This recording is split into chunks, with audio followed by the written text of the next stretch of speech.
We're also family farmers. We are organic farmers and we're diversified farmers, and we're feeling like an endangered species. We have consistently, over the last number of years, been either the most or one of the most efficient organic dairies in the state. When my brother and I were talking this last September about quitting because we had dumped a bunch of our retirement money back in just to pay bills, that really shook me at the foundation, and I realized that every other organic farmer in the state must be in serious trouble. Sometimes no amount of effort is going to make the numbers work. With 2022 in our region, not only brought inflated costs, but also one of the worst droughts I've seen in my life. I've lived in the Champlain Valley now since I was 6 years old. I don't remember it ever being that dry. We're watching our fellow organic dairy farmers sell their herds, and the consequence is a reduction in infrastructure services for all farms. Milk haulers, grain sales and distribution, veterinary, and community of folks like us farming with ecological practices that sequester carbon. This money,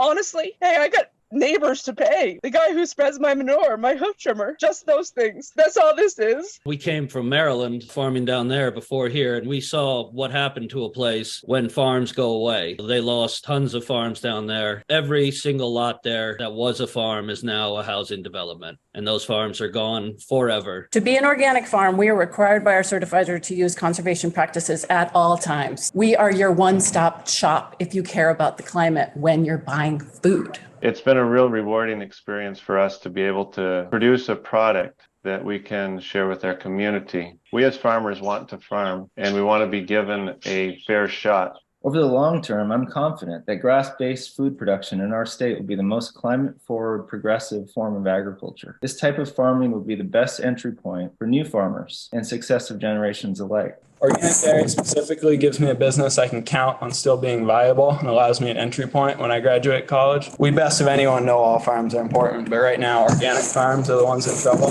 You don't just leave 25% of an industry by the wayside. We choose to let the increased consolidation of resources to fewer large farms. There will be repercussions to deal with. This is not a version of Vermont that is best for our communities, schools, and our natural resources. The option, honestly, is bankruptcy, and I don't think that helps me or anybody else around. So anything would help the farms. The federal government gave money to banks to get them through. I think farmers deserve that more than bankers do. The farmers you're helping are not dumb.